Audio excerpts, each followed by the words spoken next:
2026 मसीह सतरे जे भारतीय जनता पार्टी ममता बनर्जी गड़ को ध्वस्त विध्वस्त करदेव एक ममता बनर्जी भी निजे जानी नथिले।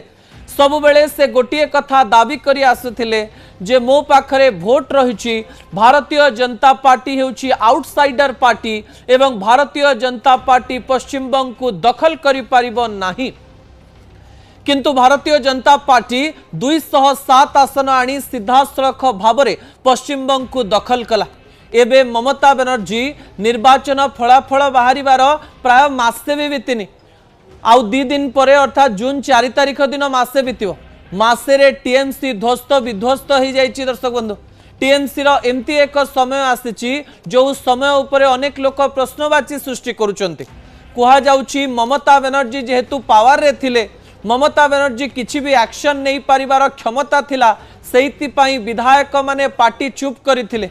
जेतेबेले दलर नेतृत्व दुर्बल हो जाए आपण एमती एक समय दे गति करती जेतेबेले आपण भावंती जे मु जहा करूची ठीक जहा कहूची ठीक एवं पार्टी रे जहा चली ठीक सही समय रे आपणकर नेतृत्व प्रति प्रश्न उठे।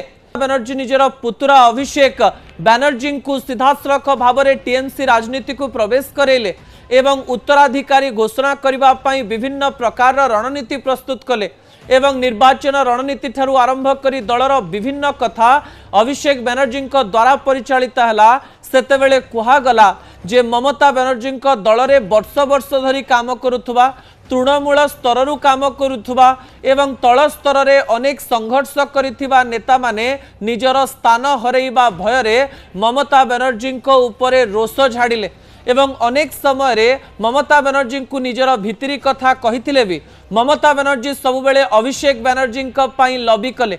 आज जेतेबेले दल हारी जाइछि सेतेबेले जो माने ममता मैडम को देखिले सैल्यूट मारुथिले जो माने ममता दीदी को देखिले मुंड तळकु नुआइथिले एबे क्षमता जीवा परे तांको नेतृत्व उपरे से माने प्रश्नवाची सृष्टि करुछन्ते।